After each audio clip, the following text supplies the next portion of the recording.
Assalamualaikum warahmatullahi wabarakatuh. Halo semuanya, perkenalkan kami dari kelompok 4 yang beranggotakan 5 orang, di mana salah satunya saya sendiri, yaitu Alfian dengan stambuk F1122090. Di mana di video kali ini kami akan membahas suatu topik pada bidang manajemen konstruksi, yaitu lingkup kerja dari jasa konsultan konstruksi pada proyek konstruksi serta bagaimana proses pengadaannya. Nah, jadi mungkin langsung saja.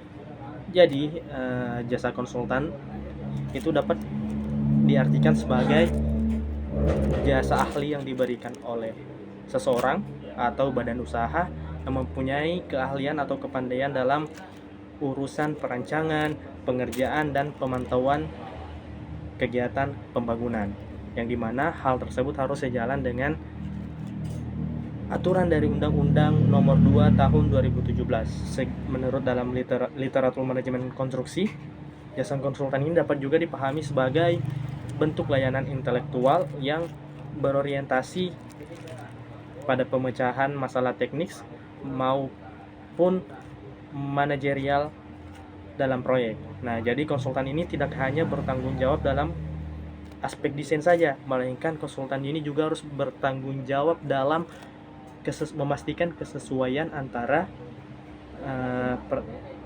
perencanaan dan pelaksanaan di lapangan. Nah, jadi keberadaan jasa konsultan ini merupakan salah satu faktor penentu keberhasilan dari suatu proyek.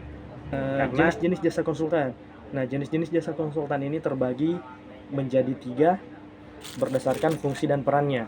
Nah, yang pertama itu adalah konsultan perencana. Nah, konsultan perencana ini merupakan pihak yang bertanggung jawab dalam menyusun perencanaan teknis suatu proyek konstruksi. Nah, tugasnya meliputi seperti penyusunan studi kelayakan, desain awal, gambar kerja, serta sampai ke tahap RAB atau rancangan anggaran biaya. Nah, terus yang kedua itu adalah konsultan pengawas. Nah, konsultan pengawas ini memiliki peran dalam mengawasi pelaksanaan pekerjaan konstruksi di lapangan. Nah, jadi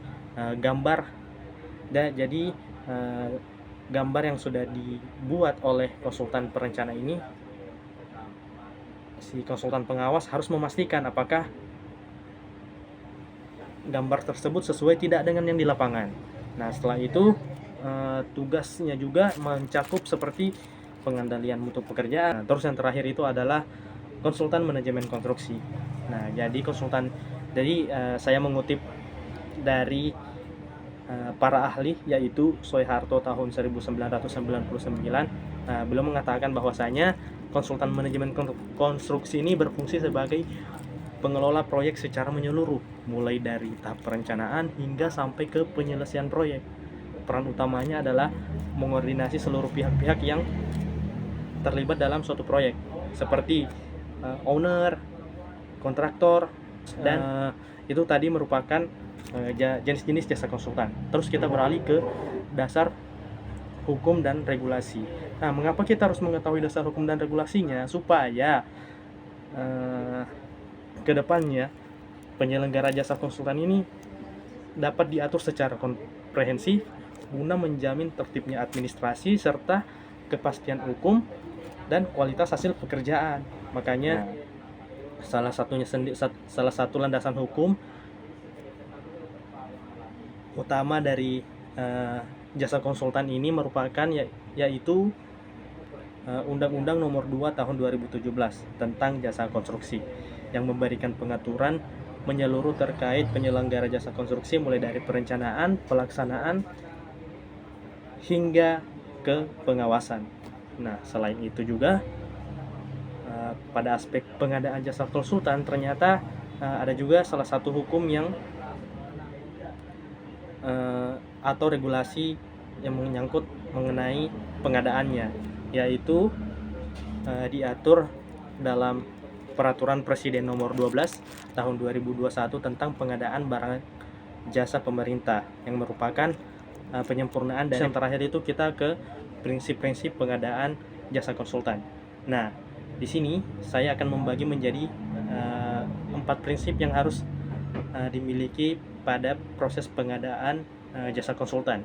Yang pertama itu adalah transparansi atau keterbukaan. Nah, transparansi ini sangat diperlukan karena keterbukaan dalam setiap tahapan pengadaan, di mana seluruh proses harus dapat diketahui oleh pihak-pihak yang berkepentingan. Dikarenakan dengan adanya keterbukaan ini, informasi terkait pengadaan menjadi lebih mudah diakses sehingga dapat meminimalkan potensi penyimpangan yang terjadi.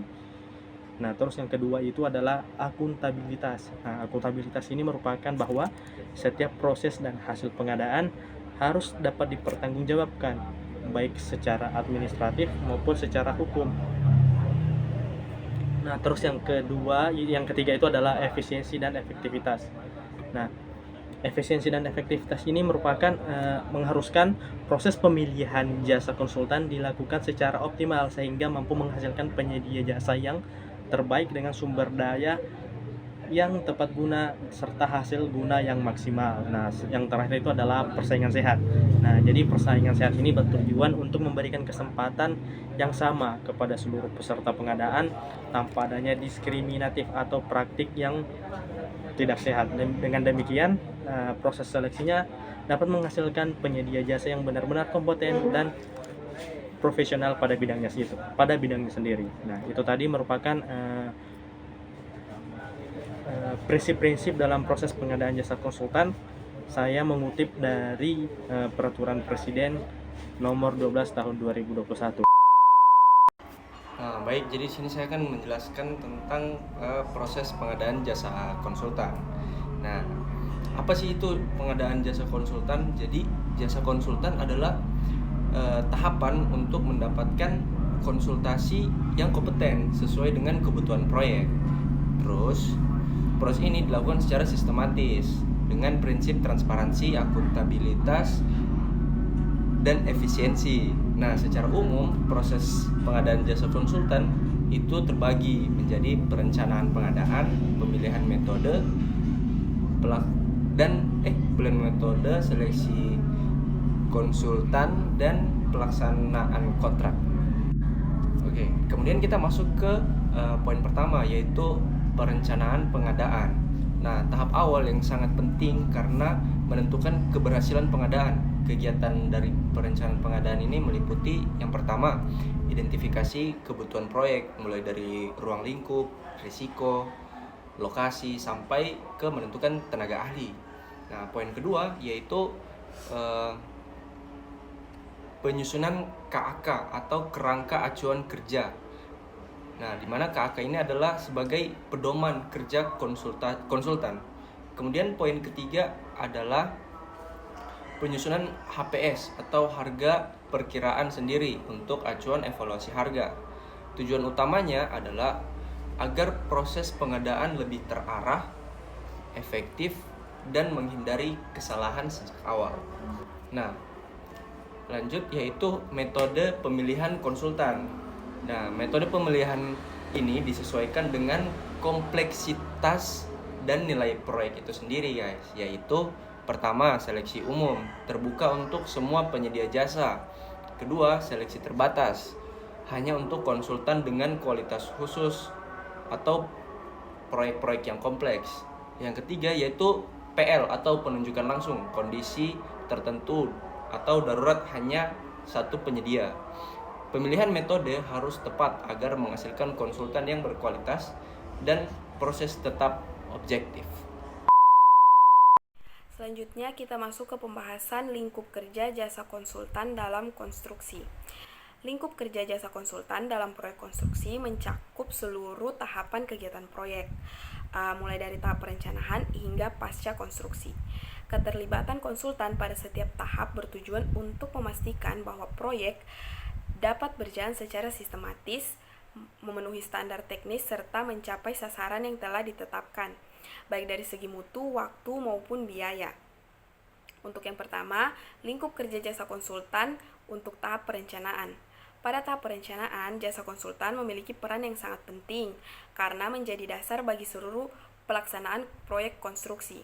Kegiatan awal yang dilakukan adalah studi kelayakan yang bertujuan untuk menilai apakah suatu proyek layak dilaksanakan dari aspek teknis, ekonomi, maupun lingkungan. Selanjutnya, konsultan menyusun perencanaan teknis yang meliputi pembuatan gambar desain, spesifikasi teknis, serta dokumen pendukung lainnya. Perencanaan ini harus disusun secara detail dan akurat agar dapat digunakan sebagai pedoman dalam pelaksanaan pekerjaan di lapangan. Selain itu, konsultan juga bertanggung jawab dalam penyusunan rencana anggaran biaya yang berfungsi untuk memperkirakan total biaya yang dibutuhkan dalam proyek secara menyeluruh. Selanjutnya, lingkup kerja konsultan pada tahap pelelangan.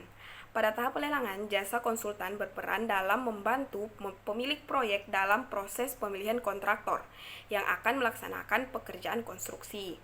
Salah satu tugas utama konsultan adalah menyusun dokumen tender yang berisi persyaratan administratif, teknis, serta ketentuan kontrak yang harus dipenuhi oleh peserta lelang. Selain itu, konsultan juga terlibat dalam proses evaluasi penawaran yang diajukan oleh para peserta lelang. Dalam tahap ini, konsultan juga memberikan pendampingan kepada owner dalam proses klasifikasi dan negosiasi, sehingga dapat diperoleh penyedia jasa yang paling sesuai dengan kebutuhan proyek. Selanjutnya, lingkup kerja konsultan pada tahap pelaksanaan konstruksi. Pada tahap pelaksanaan konstruksi, peran jasa konsultan berfokus pada pengawasan dan pengendalian proyek agar berjalan sesuai dengan rencana yang telah ditetapkan. Salah satu tugas utama konsultan adalah melakukan pengawasan mutu pekerjaan. Selain itu, konsultan juga bertanggung jawab dalam pengendalian waktu dan biaya proyek.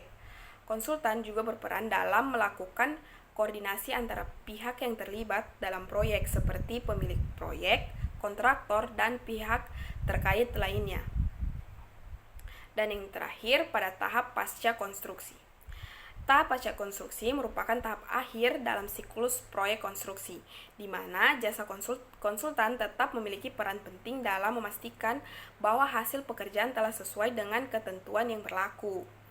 Salah satu kegiatan utama pada tahap ini adalah proses serah terima pekerjaan atau handover dari kontraktor kepada owner atau pemilik proyek.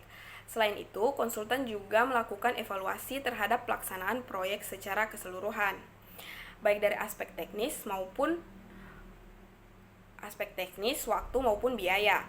Evaluasi ini bertujuan untuk mengidentifikasi kelebihan dan kekurangan selama pelaksanaan proyek sebagai bahan perbaikan di masa yang akan datang.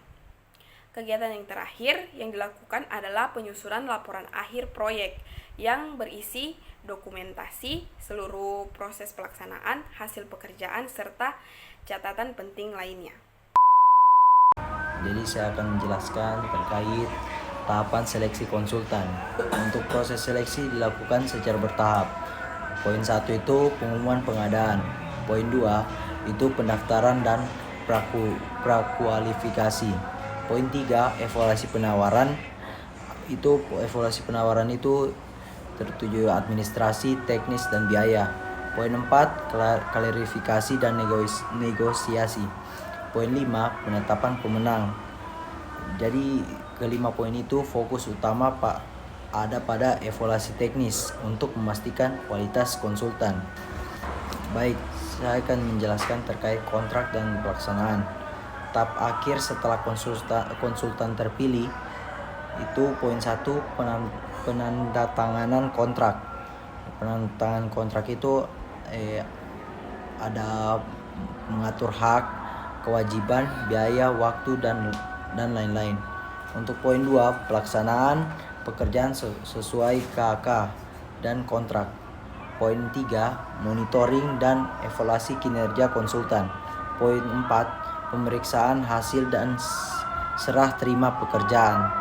Untuk semua poin ini, kontrak ini berfungsi untuk sebagai dasar hukum sekaligus alat pengendalian agar proyek berjalan dengan lancar. Baik, yang berikutnya merupakan proses pengadaan jasa konsultan. Proses pengadaan jasa konsultan pada dasarnya merupakan serangkaian tahapan yang dirancang untuk mendapatkan penyedia jasa yang memiliki kompetensi dan kualifikasi sesuai dengan kebutuhan proyek. Pelaksanaannya harus dilakukan secara terstruktur dan berpedoman pada ketentuan yang berlaku. Secara umum, proses ini meliputi beberapa tahapan utama, yaitu perencanaan pengadaan, proses pemilihan penyedia, hingga tahap pelaksanaan kontrak yang tercantum pada Peraturan Presiden Nomor 12 Tahun 2021. Untuk memberikan gambaran yang lebih jelas dan sistematis mengenai alur pelaksanaan pengadaan jasa konsultan, tahap-tahapan tersebut dapat divisualisasikan dalam bentuk bagan alir atau flowchart yang akan saya munculkan di gambar berikutnya. Jadi, kesimpulan yang dapat kita ambil dari materi yang telah dijelaskan teman-teman saya pada video sebelumnya dan video yang saya jelaskan, yaitu lingkup kerja jasa konsultan dalam proyek konstruksi mencakup seluruh tahapan kegiatan proyek, mulai dari tahap perencanaan, pelelangan, pelaksanaan konstruksi, hingga pasca konstruksi. Terus, proses pengadaan jasa konsultan dalam proyek konstruksi merupakan rangkaian tahapan yang sistematis yang meliputi perencanaan pengadaan, pemilihan metode, tahapan seleksi, hingga pelaksanaan kontrak. Seluruh proses ini harus mengacu pada prinsip transparansi, akuntabilitas, efisiensi, dan persaingan sehat agar menghasilkan penyedia jasa yang kompeten dan berkualitas sesuai ketentuan yang berlaku sesuai dengan Peraturan Presiden Nomor 12 Tahun 2021. Sekian materi yang telah kelompok kami bawakan. Assalamualaikum warahmatullahi wabarakatuh.